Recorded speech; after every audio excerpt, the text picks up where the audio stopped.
Welcome to episode 62 of The Checklist, brought to you by Secure Mac. I'm Ken Ray. I'm Nicholas Raba. And I'm Nicholas Tacek. Remember when your parents or teacher or hopefully somebody had the talk with you? You know, the talk about the birds and the bees and salmon, maybe. Well, you're older now, wiser in some ways, and it's time for you to have the talk 2.0 with them. The one about the ones and the zeros, the fishers, the hackers. It was easier when you were younger. Your parents knew they didn't know anything about computers, so they just stayed away from computers. But then, computers got easier to use. They got less expensive. We got smartphones. We got tablets. And all those things may be safe themselves, but how those things are used can get people into trouble. So get a few things to talk to your parents about today, or that person in your life who maybe needs a little security help. Topics we'll be hitting include password safety, phishing, not downloading random stuff, running security software, and finally, no, the IRS is not calling or emailing you. We're talking about general scams and hoaxes, and how to make sure that people don't believe everything that, seems authoritative. So let's start first with password safety. I mean, this is not a new topic for us, but we're going to boil it down now. We're going to make it so that you can talk to your mom or dad or whomever about password safety. How are we going to do this easily and quickly, guys? Well, first, we have to say hi to our parents. Hi, Mom. Hi, Dad. Hi, Mom. Hi, Dad. I don't say hi to my parents. Oh, well. And whether or not they listen to this is something else, but I'll send them the link. But this episode is totally dedicated to them because they're the people who end up calling us. I mean, for the longest time, my excuse was they ran a PC, so talk to my older brother. And then they decided to get Macs. And then I started getting the phone calls. And then, well, yeah. So, why don't we start with password safety? And hopefully the parents are listening to this and get something really good out of it. Password safety. Why it's important to have strong passwords for online accounts. Do you remember the first time that you watched your parent type in their password? You snuck a peek. Are they still using that same password? And are they using that same password for everything else that they have? We should definitely be talking about stronger passwords. Websites, luckily, are starting to suggest and require that we have stronger passwords.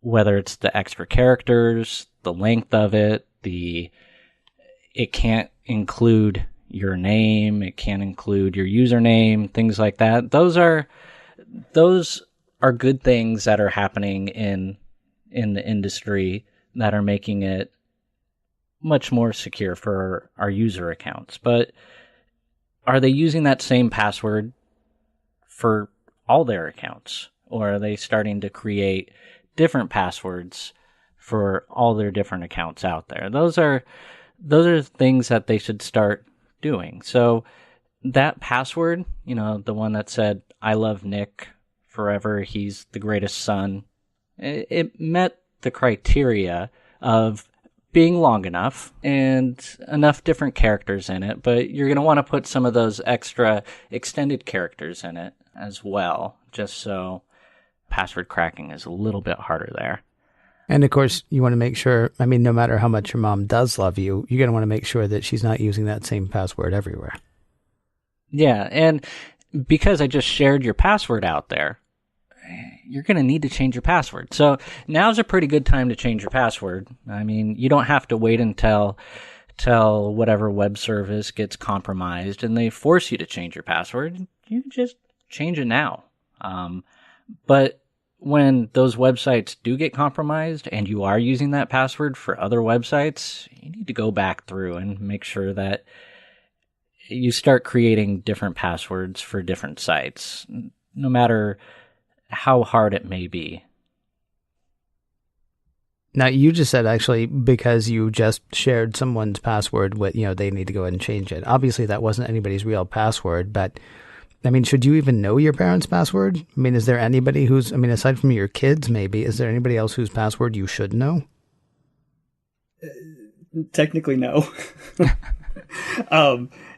Yeah, as like in the situation where we're providing technical support for our parents or loved ones, yeah, a lot of times you're just going to say, okay, just give me your password and I'll take care of things. Because a lot of times you have to re-enter the password more than once. And if anybody listening has ever dealt with doing technical support for somebody else who's hovering over your shoulder the whole time, it can be a little annoying, to say the least. So yes. Yeah, that's a time like when somebody is needing to do technical support with your system.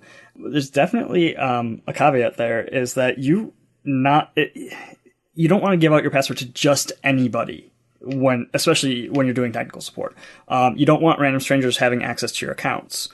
If you're dealing with a legitimate tech support for a major company, they won't actually even need your password to access your account. Their systems allow them a higher level of access so they can do whatever technical stuff they have to do in the background without actually needing your password. Now, some places will have you provide a security PIN when you call in, or, hey, what's your secret number? And it's supposed to be separate from your password, and that's used to help verify your identity. But, you don't want to be giving your password out to some random website that is supposedly going to offer you technical support. You might think that they're official, but if it's just some number you found on Google and it's not an official website, you might be giving your password out to somebody shady. So in the event that it's somebody you actually know and trust enough with access to your account, it's okay to provide your password. You could even change your password temporarily and then change it back once they're done doing whatever they need to do. But yeah, for the most part, you don't want to be sharing your password with anybody. No, I remember having to leave the room, not just turn my head when they type their passwords, but go leave the room. You can't see the password going in here. So maybe my parents were a little bit more secretive that way, and I don't know if they'd actually give up their password to me even still, or they'd be like, leave the room. I'm like, but I already know your password, guys. They're like, no, you don't. So I guess one of the questions I have then is, well, one of the topics we're going to hit is why it's important to use a password management app. And I'm wondering, is that something that you want to talk to mom or dad about and then send them off to do it? Or is that the kind of thing that you'd want to be like, tell you what, next time I'm over, why don't we look at a couple of password management apps or things like that? Because I had a family member who, when he died, this is no lie, when he died, his wife had a notebook full of passwords for various services for which he had signed up.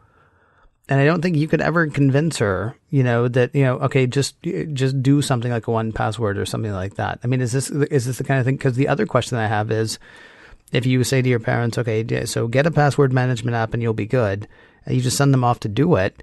I mean, are we not worried then that they're going to stumble into something that they shouldn't be, and giving money to somebody theoretically to manage their passwords when actually they're just giving away access to their account? Yeah, that's one of those things where you'd probably want to be setting it up next time you visit them. The holidays are coming up. That might be a good time to do it. But, the programs aren't that difficult to use, but having somebody there who knows what they're doing to show them how to use the program, your parents would probably appreciate that. It would give them the confidence then in the future that they could add their own passwords to it. And password management apps are, I use one. Pretty much everybody I know uses one. They're very convenient. You don't have to remember all those different passwords, and you should be using different passwords like we just talked about. But when you're talking about parents, especially if they're getting older and their memory's not that great, that's another great reason to use those apps. They don't have to remember that stuff. They have to remember one single password to unlock their passwords. And that can, that can solve a lot of headaches before they really become a problem. And there are other benefits too with the password management apps, and we've discussed this before on the show, that a lot of them provide an anti-phishing capability. When it goes to autofill your password on a website, it will double check and make sure, hey, this is actually Apple's website. It's not some imposter website. And there are paid password management apps like 1Password that you can get. There's also Apple's built-in iCloud keychain, which has improved a lot over recent years, and that's one we recommend here. So, it'll definitely, there's something that'll fit their budget, and there's something that will fit their level of expertise with the computer. They're all fairly simple to use once you show them the basics. Let's be clear, what we're doing today is just hitting some really quick topics, things that you want to address with your mom or dad or whomever, like that person who needs a little bit more help. If you want to go more in depth on a topic, or if they want to go more in depth, let's say on password do's and don'ts, for example, that was episode 8 of the checklist. So, if you want to use your conversation as a primer and then send them to something that will give them a bit more information, hopefully not overwhelming, but, a bit more information about best practices for passwords, episode 8 of this very show would be a good thing to check out. You mentioned phishing. This is probably, I'm going to guess, bigger than all the rest of them. Maybe the random downloads, but I'm guessing phishing is probably going to be one of the biggest hazards about which we're going to have to talk to friends and family. Yeah, and that's the thing, is phishing is only increasing year over year, and it is unfortunately the truth that a lot of times the phishers and scam artists online will target elderly people. And it's just going to be something that everybody's going to have to keep in mind going forward. As we grow older and continue using computers, they have to be aware that there are people out there who are trying to steal your money, and the internet makes that a lot easier. So online con artists will attempt to trick you into providing personal information that they can use to access your accounts. Sometimes it's as simple as trying to trick you into giving up your username and password for your online bank account. Other times, it would be trying to trick you into giving up your bank's routing number or checking account number in order to drain your funds that way. And then sometimes it's going to be trying to trick you into giving up some information that might not seem so important. Your date of birth, your mother's maiden name, stuff like that we actually all kind of end up posting on Facebook. Probably, shouldn't be doing that as much, but stuff I came like across one that... forgive me for interrupting. I came across one that totally freaked me out the other day, but it was one of those like... the name of your first dog plus the street where you were born plus the month of your birth equals your Game of Thrones name or something goofy like that. And I'm like, great. So all I have to do is give up 3 potential security questions. And how many comments did you see on it? How many people were interacting with it, filling in that information? Because they love Game of Thrones. I feel fairly certain I have done it a time or two, like years ago. I had to have that conversation with my wife recently about, hey, those Facebook polls and those quizzes, yeah, those really shouldn't be filled out. We should probably cover those more in depth at some point. But yeah, you don't want to be giving away that information, because with enough little bits of information, and it's pretty easy to gather the missing pieces, a bad guy can kind of search the internet and find a lot of this stuff. With enough of it, that's enough to open an account in your name. Identity theft. Now, phishing, it comes, the internet has changed some things, but there are different disguises it can come in. The most common method is still good old email. They'll send you an email purporting to come from your bank, or, some other online account. Never click those links. Like if you get an email that's supposedly from your bank saying, you didn't pay your bank fees, we're taking all your money, here's a link to click to save your bank account, or from PayPal or whoever. Don't trust those links, because that email might not be legitimate. Instead, you always want to be going to your bank's actual website or PayPal's actual website or whatever website and verify from the site that that message came from them. A lot of times, at least with online banking, the emails you'll get, the notifications you'll get will be mirrored in an online message section in your account for your bank online. Something like that. Just even if you find their actual customer support numbers, you can call and verify it. Other times you'll be surfing the web and there'll be a pop-up or a website trying to trick you into calling a phone number or installing a piece of software. And usually those are more like shock and scare tactics, like, hey, your computer's really infected with all these viruses, you better install this right now or else you're screwed. And that's something to watch out for, and kind of talk to your parents about, hey, you don't have to trust this stuff, it's not really necessarily legitimate. Just assume that everything is fraudulent out there. Exactly. And then another thing that happens, and it's less frequent than like email as far as phishing attempts go, but sometimes the bad guys will call your phone number, either your landline or cell phone number, and they'll try and trick you into parting with your personally identifiable information. So account numbers or at times even social security numbers.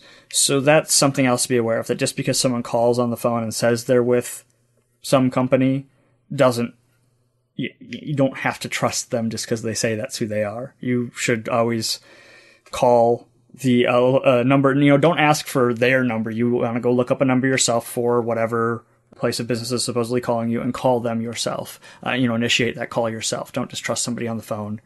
Look at the back of your credit card, get the phone number from there directly, whatever it is. Exactly.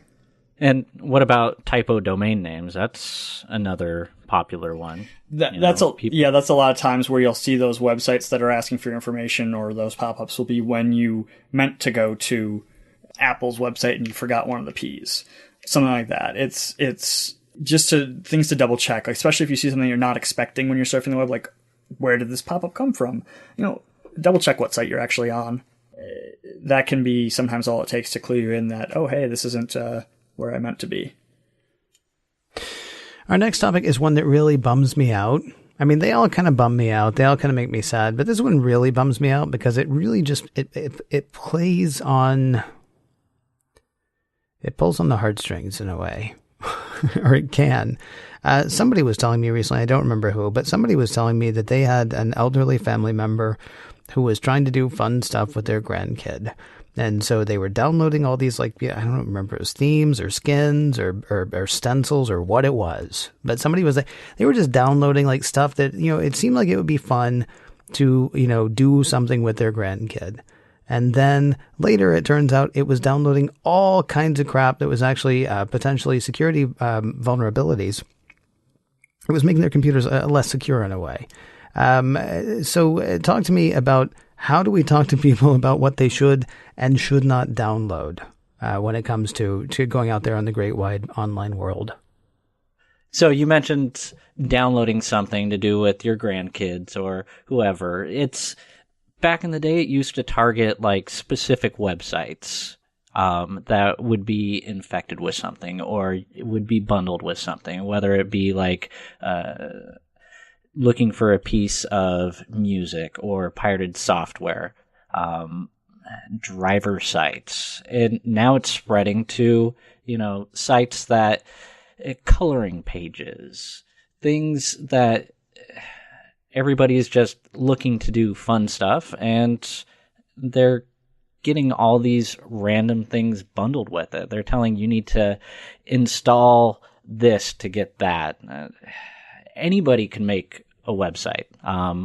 But just because you find it on Google or whatever search engine doesn't mean that it's safe to download and install it. You want to watch out for websites that force you to download and install something in order to get access to the site. Generally, you don't need to install all those web browser toolbars, unless you're specifically trying to install a web browser toolbar, but you really shouldn't be.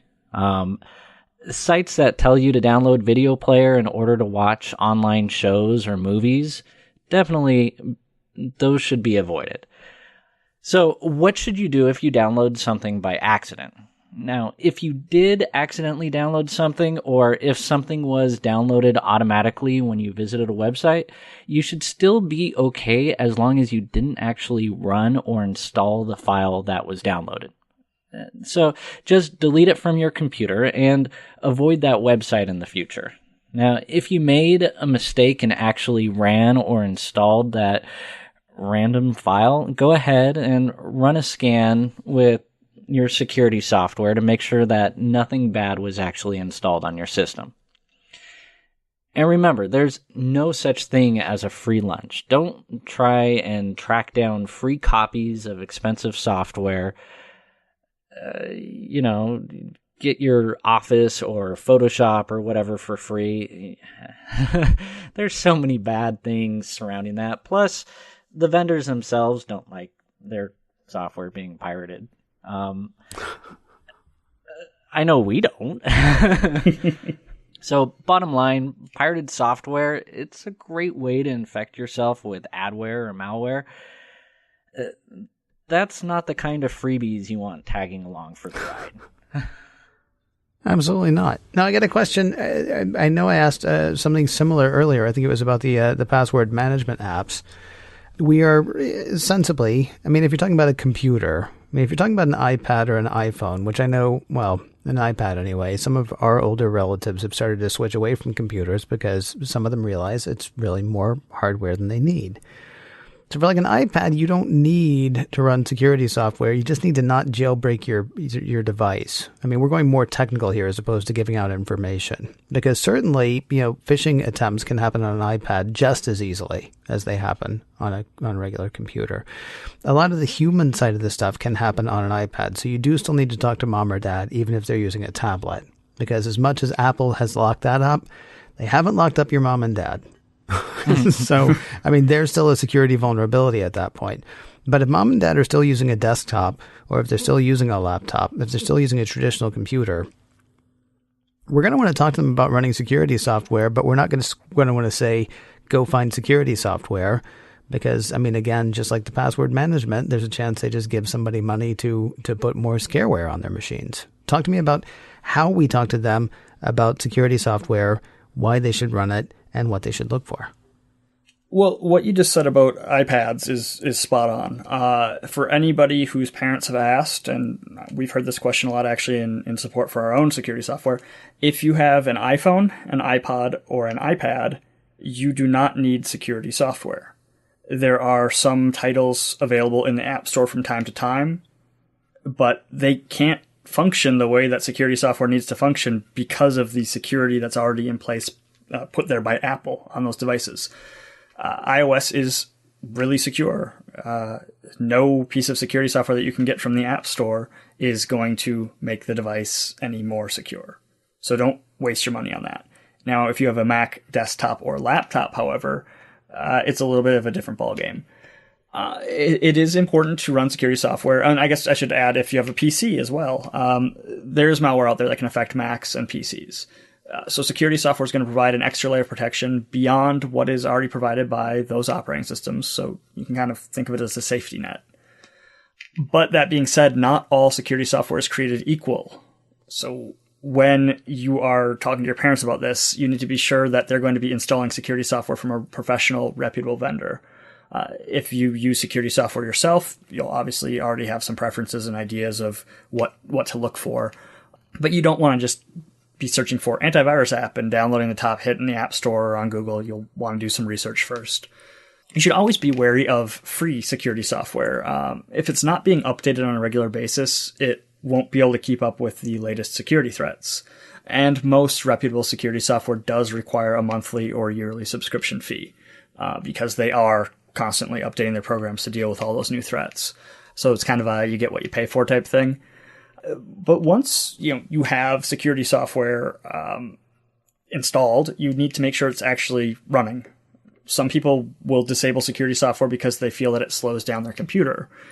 Some people will forget to ever configure it in the first place. So make sure that when you're talking to your parents about this or helping them out, that you're setting up security software to perform regular scans of the computer, schedule the scans to run overnight if they're concerned that it's slowing down their system. Just make sure that something is in place that is actively checking for these threats because, as you said, Ken, we're not locking up our parents. We can't really protect against that security threat. People will still get tricked or just not know what they're doing and end up in downloading and installing something that is going to harm their computer. So having something in place to deal with that is kind of necessary these days. Oh, I see pop-ups for you're insecure, you need security software. I mean, my parents are going to click that, right? They're going to install it because we told them they need security software. They see the pop-up, so they're going to get security software. Yeah, don't click that link, parents. I see the pop-ups that say you're insecure, and I just think they're making fun of me. It's a bad joke. Let's move on. Okay. Last topic on the list. Shh. No. We're moving on. Last topic on the list, dealing with scams. This is what I was talking about earlier. And what's interesting is this seems to be one that people are getting in a way. And I don't know if it's because the federal government is better at making sure that people aren't getting hosed by this, or if we just don't believe it. I've heard so like I've had relatives, older relatives than the generation up from me, come into me and saying, well, the IRS called me today, and sort of like giving me a wink. I mean, they're hip now to the fact that that particular scam is a scam. On the other hand, I have had older relatives who are like, oh, I got a call telling me that my computer was hacked, and that they believed for some reason. How do we talk to our parents about, or how do we talk to people about not being taken in by every scam, and then how to deal with them if we're afraid that we have been? The first thing to keep in mind and to tell your parents is don't believe everything you read on the internet. That seems to be kind of an important topic these days. But it's true. Like we said before, anybody can make an app. Anybody can make a website. Just because it's on the internet doesn't mean it's true. Doesn't mean it's legitimate. So those websites where you just need to complete 5 surveys and you'll get a free iPad, those are fake. Ignore them. Those website pop-ups stating that your computer's infected with a bunch of malware, those are fake. Ignore them. Those emails you receive from the Crown Prince of Nigeria asking for your help in moving $15 million from his offshore account are fake. Ignore them. Still one of my favorites, though. Pretty much, if it's too good to be true, it most likely is. And then one thing to be careful with these days is, we think about these threats online. We're watching out for the websites and the emails and all that stuff, but be careful with phone calls. It's pretty easy to find someone's phone number online these days, and scammers do use that to their advantage.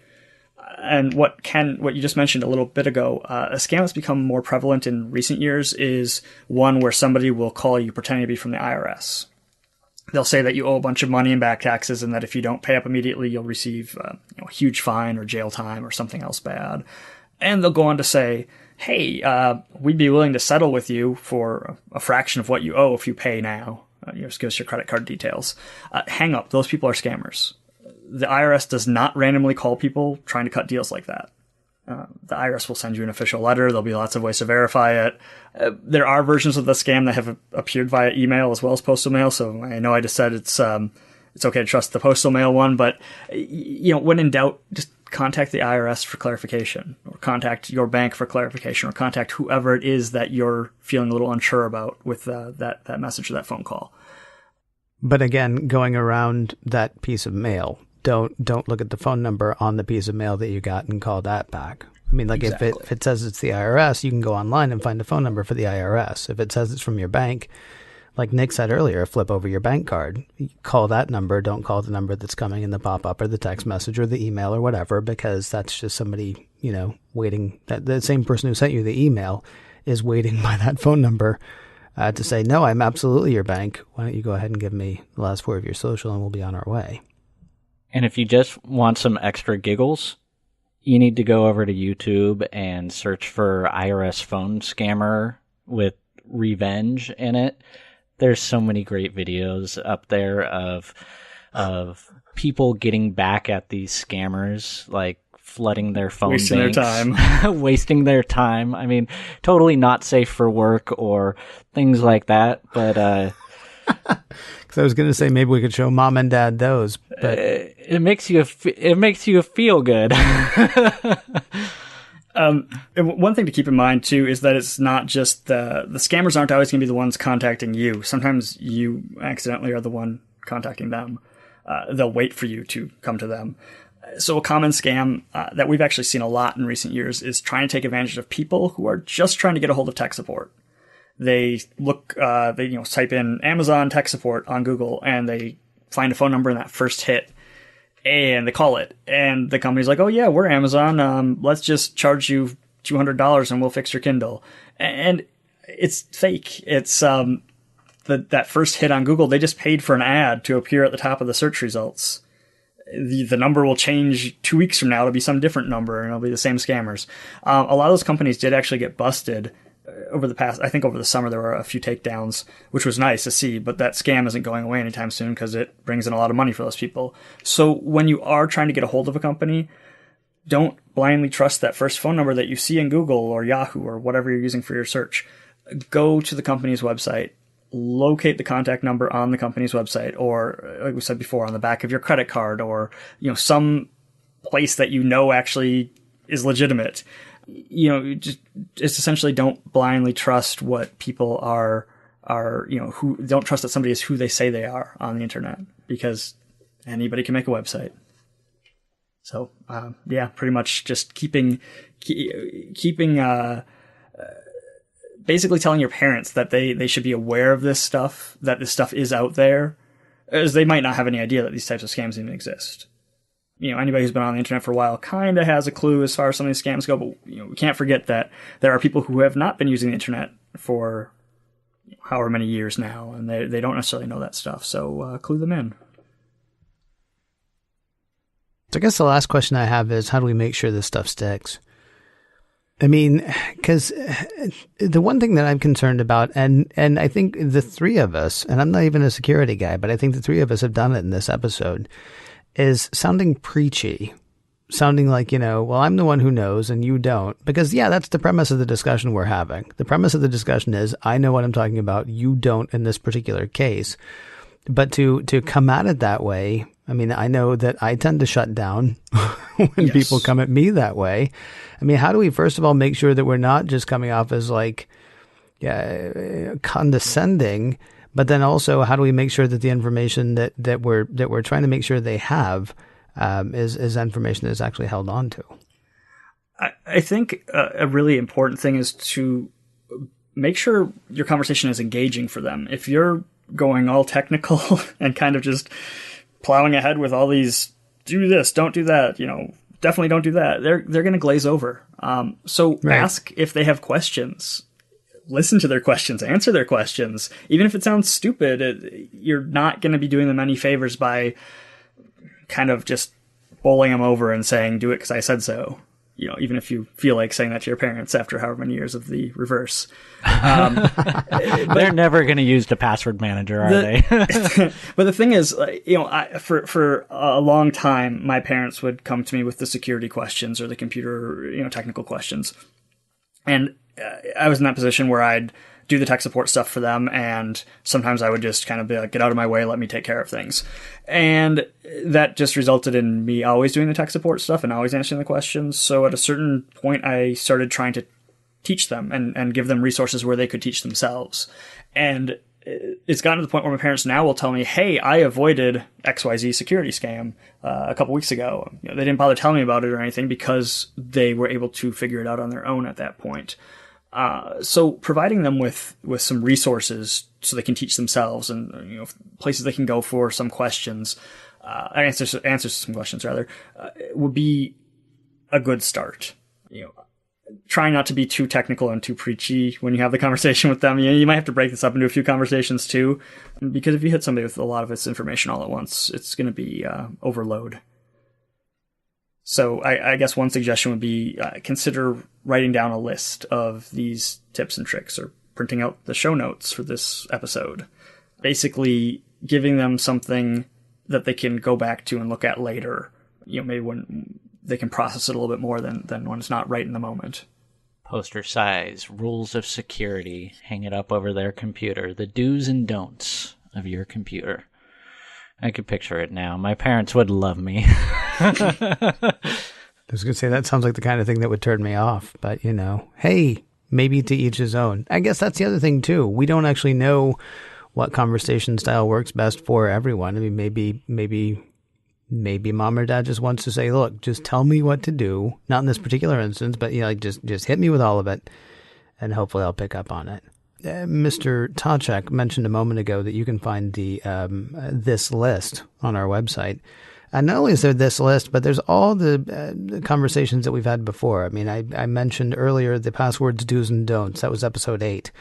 We've talked more in depth about phishing. That was episode 37. There's all kinds of information available both in our back catalog of podcasts, but then there are also show notes for each one of those episodes, including this one. And the place to find that is securemac.com/checklist.